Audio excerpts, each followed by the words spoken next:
kulanti wacan wanaagsan saaxiibayaal soo dhawaada muuqaal cusub aan kaga hadli doono kooxda kubadda cagta Barcelona. Muuqaalkan waxaad kala socotaan YouTube channelka Barca 252. haddii aan u gudgalno barnaamijkeena qodobada aan ku soo qaadan doono waxaa kamid ah Muriel Pjanic oo ka hadlay dareenkiisa kadib markii uu soo gaaray Barcelona. Saxda macquulka laga yaabo xilli ciyaareedka cusub inay ku soo gasho kooxda kubadda cagta Barcelona. Barcelona waxay siinaysaa xiddig ka tirsan Inter Milan mana ahan Lautaro Martinez. waa kii xiddigaas barnaamijka ayaan ku soo qaadan doonaa. Anthony Griezmann oo si khata kaga hadlay xiriirka u dhaxeeya Leo Messi iyo wararka suuqa kaliibsiga maanta oo Jimcaha maxaa ka cusub kooxda kubadda cagta Barcelona. muuqaalkan sheergareeya la wadaaga taageerayaasha kooxda kubadda cagta Barcelona.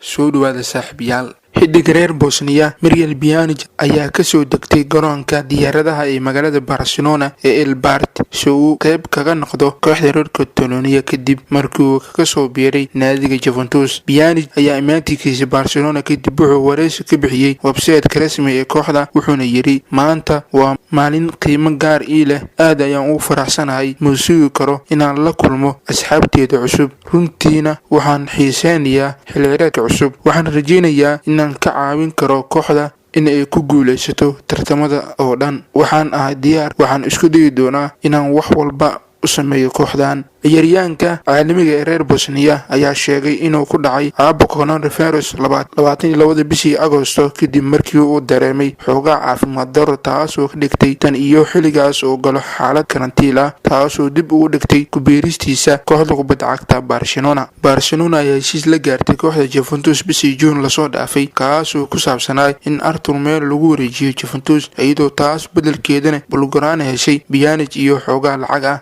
Saxda macquulka ah ee Barcelona kusoo bilaaban karto xilli ciyaareedka cusub 2020 iyo 2021 ayaa waxaa kamid ah xiddiga dhowr ayaa saxdan ku jiro. dhanka guusha waxaa loo soo qaatay gulaaya reer Jarman ee kooxda kubadda cagta Barcelona Marc-Andre ter Stegen. afar daafac waa Semedo, Pique, Lenglet, Jordi Alba. qadka dhexe waa Pjanic, Tijongi. weerarka waxaa loo soo qaatay Dembele, Messi, Ansu Fati. afka hore waa Anthony Griezmann. waa 4-2-3 waana saxda macquulka laga yaabo xilli ciyaareedka cusub bilaaban doono inay ku soo gasho kooxda kubadda cagta Barcelona. horyaalka La Liga ayaa bilaaban doono 19 bisha 9aad 2020 bishan aan ku jirno gudaheeda ayuu bilaaban doonaa horyaalka La Liga dalka Spain. wargeyska Mundo Deportivo ee dalka Spain ayaa wuxuu shaaca ka qaaday in Barcelona ay bilowday in xiiso u muujiso adeeg xiddig ka tirsan kooxda Inter Milan. wargeyska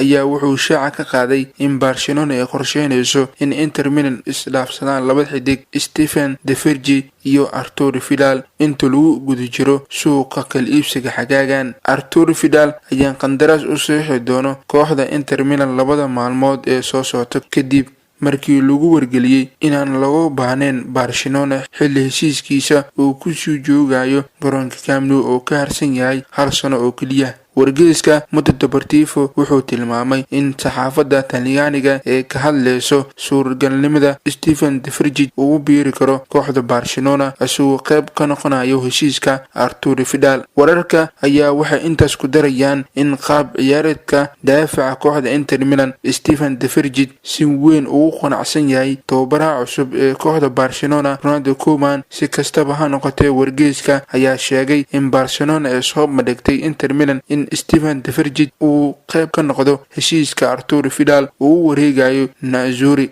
lagu daray laakiin kooxda reer Talyaani ayaa diiday dalabkan. balse wararka ayaa intaas ku darayaan maamulka Barcelona aysan ka niyad jabi doonin raacdada ugu jiraan sidii ku heli lahaayeen adeega Stefan de Vrij waxayna isku darayaan inay u soo bandhigaan dalab kale cusub kahor intuusan Vidal si rasmi ugu biirin kooxda reer Talyaani ee Inter Milan muddada soo socoto. xiddiga reer Faransa iyo kooxda Barcelona Anthony Griezmann ayaa sheegay in xiriirka uu la leeyahay Leo Messi uu wanaaji doono muddada soo socoto. Griezmann oo isku diyaarinayo xilli ciyaareedkiisii labaad ee Barcelona sida laga soo xigtay wargeyska AS ee dalka Spain ayaa wuxuu sheegay xilli ciyaareedkii hore aad ayuu u adkaa aniga iyo dhammaan ciyaartooyda laakiin hadda waxaan dib u bilaabi karnaa wax walba. xiriirka aan la leeyahay Messi wuxuu limid yahay xiriirka aan la leeyahay kale Mbappe. bilowgii ma jirin wax isfaham oo naga dhaxeeyay, laakiin waqti dheer ayay nagu qaadatay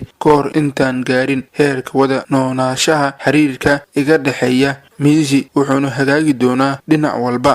waxaan ku jiraa xaalad wanaagsan oo kooxda Barcelona ah. waxaan ogahay in kooxda iyo tababaraha ay aaminsan yihiin. waxaan rabaa inaan arko asxaabteyda mar kale, isla markaana aan sameeyo wax walba si aan ugu guuleysto dhammaan tartamada inta suurtagalka ah. kadib markii aan dhameysanay xilli ciyaareed koob la'aan ah, waana waxaan muddo dheer ka dhicin Barcelona. si kastaba ha noqotee Barcelona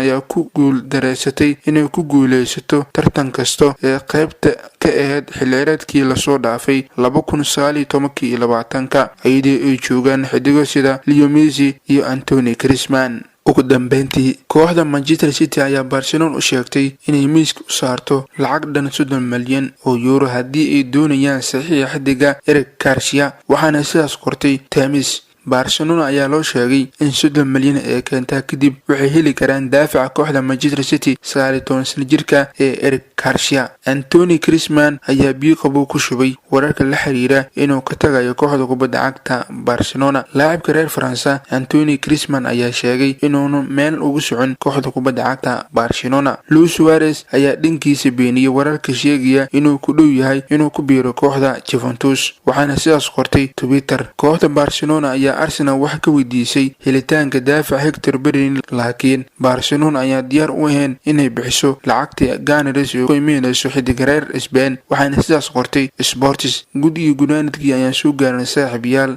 waxyaabaha aan ku soo qaadana barnaamijka. aragtidaada waxaad nagu soo wadaagi kartaa dhanka commentiga. waad ku mahadsantahay daawashada muuqaalkan. intaan muuqaalka xiga isku arki doono, sidaas iyo nabadgelyo.